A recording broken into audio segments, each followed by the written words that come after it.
होली की आत्मा। बचपन से शहर में रहने वाला मनोज इस साल होली की छुट्टियों में अपने गांव दुर्गापुर वापस आता है, जहां उसे देख पूरा गांव खुशी से झूम उठता है। जब गया था तब इतना सा था और अब देखो कितना बड़ा हो गया है। हाँ सरपंच जी, जब मैं गया था तब आप भी बहुत जवान थे और अब देखो कितने बूढ़े हो गए हैं आप। चलो चलो बढ़िया है। बच्चा घर वापस आ गया। इसी खुशी में आज रात पार्टी होगी। क्या बात है, गांव में भी पार्टियां होने लगी। वैसे अगर पार्टी की बात है तो आज क्यों सीधा होली पार्टी करते हैं। होली पार्टी की बात सुन चहल पहल में अचानक सन्नाटा छा जाता है, जिसे देख मनोज को कुछ अजीब लगता है, लेकिन तभी सरपंच बात पलट देता है।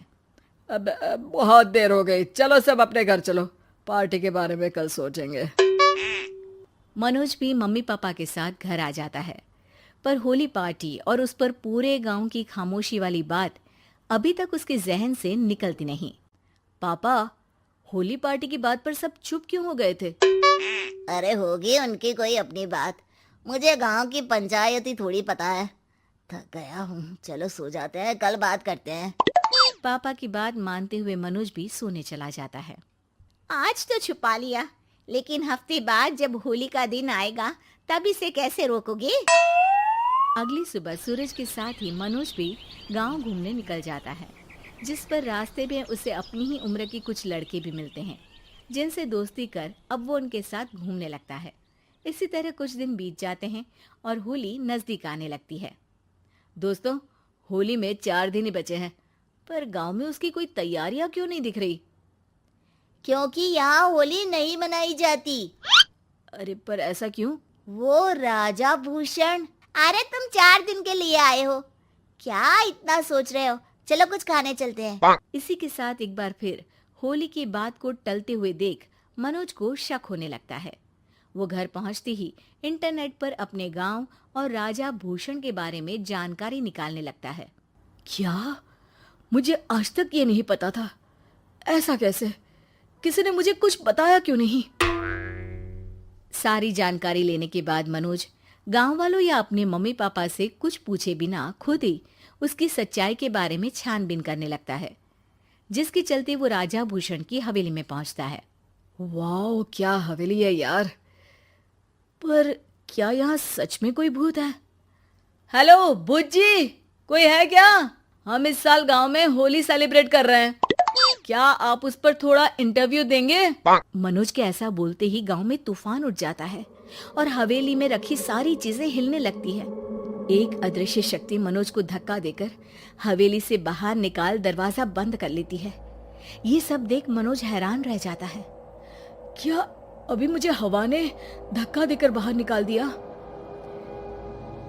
मेरे होते हुए इस गांव में कभी होली नहीं मन सकती, इसलिए दोबारा ऐसी कोशिश भी मत करना, अंजाम बुरा होगा। आवाज सुन मनोज हैरानी से इधर उधर देखने लगता है, पर उसे कोई दिखाई नहीं देता। वो गांव वापस आ जाता है, जहां तूफान की वजह से सब कुछ तहस महस हो चुका होता है। आखिर ये तूफान आया कैसे? ना ऐसा कोई मौसम था और ना ही हमने होली का त्योहार मनाने की बात की थी। सरपंच की बात पर कोई रिएक्शन दिए बिना मनोज चुपचाप अपने घर चला जाता है। इस तरह देखते ही देखते होली का दिन भी आ जाता है और मनोज रंग लेकर गांव में निकल जाता है, लेकिन गांव पूरी तरह खाली होता है। अरे त्योहार का दिन है, धूमधाम की जगह मातम क्यों मनाया हुआ है? मनोज की आवाज सुन सब अपने घर की खिड़कियां खोल के घर के अंदर से ही उसे वापस जाने के लिए कहने लगते हैं, पर वो किसी की नहीं सुनता। तुझे पहले भी समझाया था, अगर होली खेलने की कोशिश भी की तो अच्छा नहीं होगा। अरे बात मान लो बेटा, तुम्हें सच नहीं पता। मुझे सब पता है। सालों पहले इस राजा ने एक अंधविश्वास फैलाया और आप लोग आज तक उसे मानते आ रहे हो। अरे बेटा, जब तुम पैदा भी नहीं हुए थे उससे भी बहुत पहले से इस गांव पर होली का श्राप है। अगर गांव में होली का त्योहार मनाया जाता है तो प्रलय आना पक्की बात होती है। राजा भूषण इस सब में नहीं मानते थे और त्योहार मनाने लगे, जिसके चलते होली वाले ही दिन पहले उनके बेटे की और फिर उनकी मृत्यु हो गई। तभी से गांव की रक्षा के लिए उनकी आत्मा उस हवेली में रह रही है। सबकी बातें सुन मनोज उलझन में पड़ जाता है। सोचना भी मत मनोज, अगर तुमने इस परंपरा को तोड़ने की कोशिश भी की तो उसका परिणाम इस गांव और गांव के लोगों के लिए अच्छा नहीं होगा। मुझे भी यकीन नहीं हो रहा कि आप लोग एक बेतुकी बात को मानकर सालों से रंगों के त्योहार को मातम की तरह मनाते आ रहे हो। मनोज किसी की कोई बात ना मानते हुए पूरे गांव में रंग बिखेर देता है, जिसके तुरंत बाद वहां तूफान के साथ बिजलियां गरजने लगती है। अचानक मौसम में ऐसा बदलाव देख जहां मनोज कंफ्यूजन में आ जाता है, वहीं गांव वाले डर से सहम जाते हैं।